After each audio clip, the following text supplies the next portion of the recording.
आपण आता नाशिकच्या नांदगावमध्ये आलो असून या ठिकाणी भर उन्हामध्ये डिझेल टंचाईमुळे शेतकऱ्यांना जे बघू शकतो आपण मोठ्या प्रमाणावर रांगा लागल्या आहे.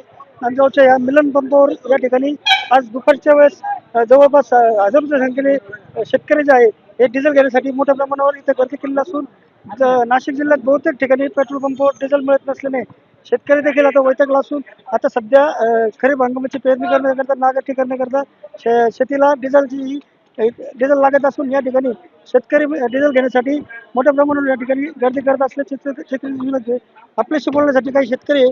दादा कुठून आला काय सांगा? नाही, आम्ही वैजापूर तालुक्यातून आलो, चिकटगाव. कशी परिस्थिती आमच्या पंपाकडे तिकडे लोणी अशा परिसरात एका डिझेलच देत नाही. दिलं बी त्याची पण 400-500 रुपयाचं ऑइल घ्या.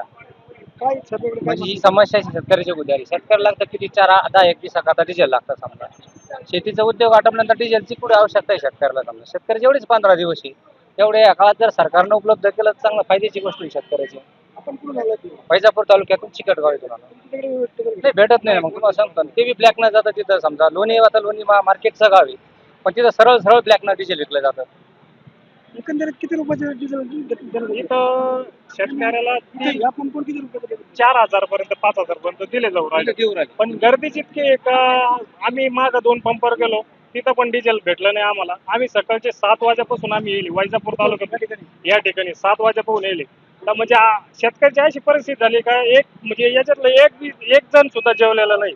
पाणी नाही तर जेवण नाही. तर सगळ्यांच्या डोक्यात फक्त डिझेल डिझेल आणि वावरून अशी एक आमची पडीत पडायला लागली. म्हणजे इतका अवघड बिकट परिस्थिती शेतकऱ्याला झाली. एक तर माल नाही, शेती भाव नाही, सगळं बिकट अवस्था झालेली शेतकऱ्याची.